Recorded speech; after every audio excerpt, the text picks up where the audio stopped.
La unidad en la iglesia. Yo diría que es de los temas más candentes y más complejos hoy en día. Creo que hace mucho tiempo no escuchábamos con tanta frecuencia la palabra cisma. Viene cisma en la iglesia, mire lo que está sucediendo con el camino sinodal en Alemania, división en la iglesia. Hay gente que ve toda su esperanza en anular el Concilio Vaticano II y viene una división, un desgarramiento pavoroso. Está rota la unidad de la iglesia. Pero por supuesto, también pensamos en todos aquellos héroes que han trabajado por la unidad en la iglesia. Estoy pensando, por ejemplo, en un San Josafat que buscó con tanto ardor recuperar la unidad en la iglesia por esa división que se había dado entre los ortodoxos y nosotros católicos. O también podemos pensar en una Catalina de Siena que tuvo que experimentar, casi diríamos en su propia carne, el desgarramiento de la iglesia, porque en el tiempo de ella, en 1378, se presenta esa división espantosa, es decir, la peor de las pesadillas para nosotros católicos, un papa en Roma y otro papa en Aviñón, una cosa absolutamente absurda y llena de vanidad y soberbia. Entonces, unidad en la iglesia. ¿Cómo llegar a la unidad en la iglesia? La primera carta, la primera lectura de hoy de la carta a los Efesios de San Pablo nos da unas claves interesantes. Nos muestra que es necesaria la humildad, la amabilidad, la comprensión, pero también la búsqueda de una sola fe. Y eso significa la verdad, la fidelidad.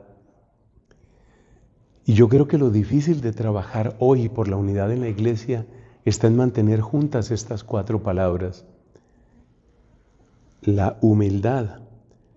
Humildad que no significa dejarse imponer por otro, simplemente porque sabe más o cree que sabe más, o porque es más antiguo, o porque su país es más rico o más poderoso, porque hasta esos orgullos mundanos se meten en la iglesia.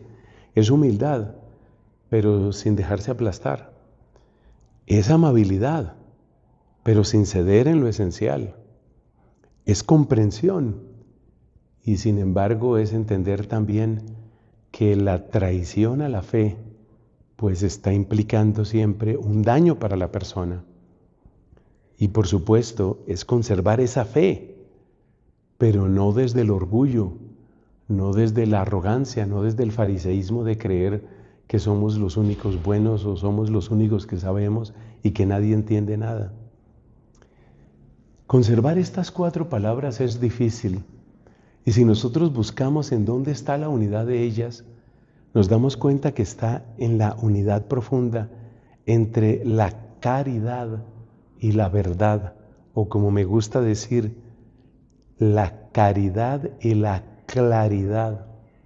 Claridad que viene de la abundancia de luz que ha traído el depósito de la fe, que ha traído la doctrina. No podemos separar lo doctrinal y lo pastoral. No podemos separar las obras de misericordia espirituales y las corporales. No podemos separar las urgencias del mundo presente del llamado a la santidad y a la trascendencia en el mundo futuro. No es fácil ser católico, no es fácil vivir así nuestra fe, porque muchas veces uno se siente más fuerte y uno se siente más victorioso cuanto más toma posiciones que uno dice son firmes. Pero ¿tu firmeza en dónde está? ¿Es la firmeza de Dios o es la firmeza de tu orgullo? ¿Es la firmeza de Dios o es la firmeza que te hace sentir fuerte? Porque en el fondo tienes miedo a tu propia debilidad. Mantenernos firmes, mantenernos fuertes en el Señor realmente no es fácil. Y sin embargo ese es el llamado que nosotros tenemos. Y ese es el llamado que nos hace el apóstol San Pablo, para que nosotros cultivemos, repito, esas cuatro palabras. Necesitamos humildad y amabilidad y comprensión y fidelidad. Solamente cuando esas 4 palabras que tienen sus raíces en la verdad y en el amor, cuando esas 4 palabras se hacen vida en nosotros, entonces podemos ser apóstoles de la unidad. De resto, creo que estamos viviendo del sensacionalismo, estamos viviendo de los escándalos apocalípticos. Yo me doy cuenta en las redes sociales que muchas veces lo más popular y lo que tiene más visualizaciones es estar hablando del último escándalo, la última palabra que dijo el Papa, que este sacerdote dijo no sé qué, que mire esta misa tan mal celebrada. Eso tiene muchas visualizaciones, eso tiene muchos likes, como decimos hoy, pero ¿es un verdadero servicio? ¿Cuál es el verdadero servicio a la iglesia? Eso nos lo tenemos que preguntar y tenemos que preguntarlo mirando a los ojos a Cristo, porque como también nos enseña San Pablo, Cristo amó a la iglesia y se entregó por ella. Amén.